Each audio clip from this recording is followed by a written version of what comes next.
There's been a lot of talk this week about the rift within the Republican Party that the shutdown has exposed.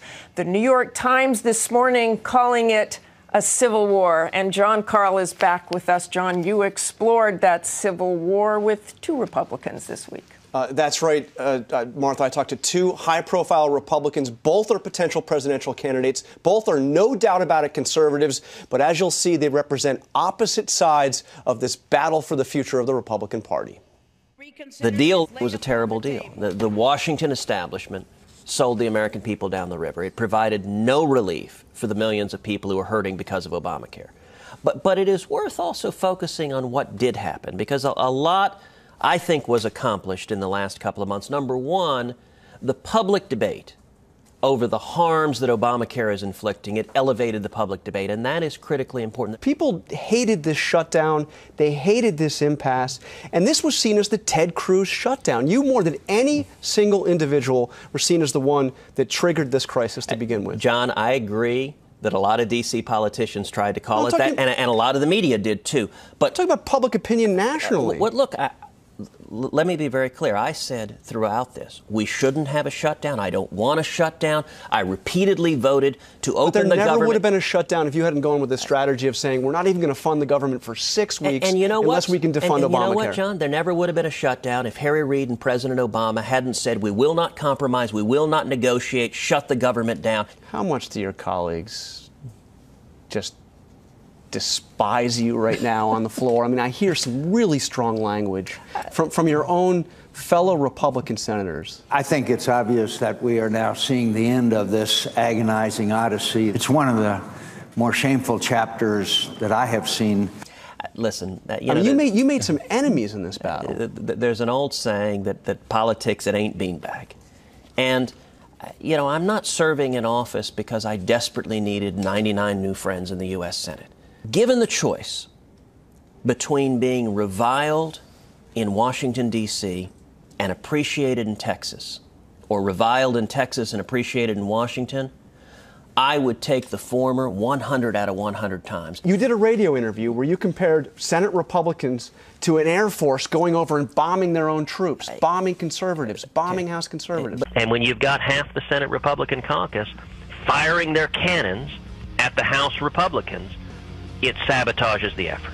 The reason this deal, the lousy deal, was reached is because, unfortunately, Senate Republicans made the choice not to support House Republicans. But you're saying more than that, though. You're saying that not only did they not support House conservatives, that they attacked House conservatives, House Republicans. Well, and I think that was unfortunate. I think it was unfortunate that you saw multiple members of the Senate Republicans going on television, attacking House conservatives, attacking the efforts to defund Obamacare, saying it cannot win, it's a fool's errand, we will lose, this must fail.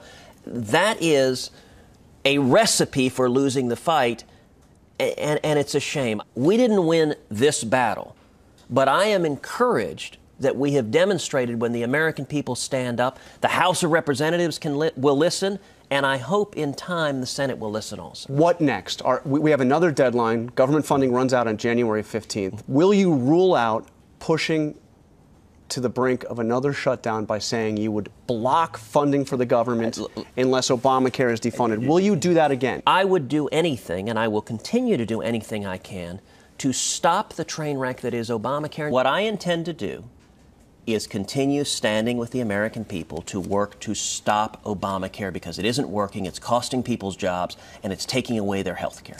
But Cruz continues to be under fire from members of his own party, including former Florida Governor Jeb Bush, who told us the tactics that Cruz championed caused Republicans to lose ground. So I want to ask you, this shutdown is over, we're back from the brink, no default. Was there anything gained in all of this? No, I think there was some ground loss from the political point of view. And this started with Republicans, mostly in the House, saying that they wanted to gut Obamacare, and they were willing to, not fund the government until that happened. I mean, they changed their position a little bit as it went along.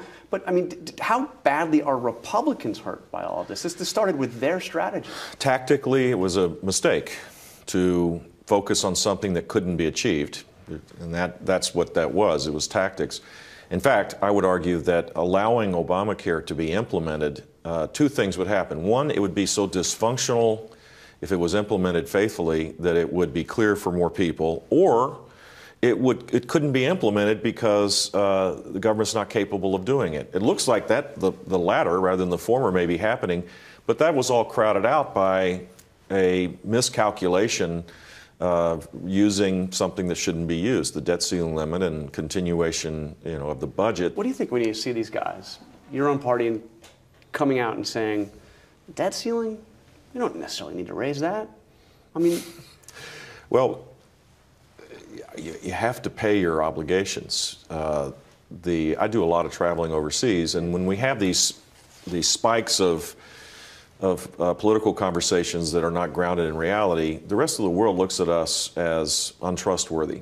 Yeah. That has implications not just for us, slowdown of economic activity. It has implications in the world because people have to count on the United States, and if we're behaving this way, it makes it harder to do so. So now, look, I'm not. I want to make sure everybody understands. I'm not blaming Republicans. I think we have a systemic problem in Washington right now, and the void of leadership is making it harder to get to a better place.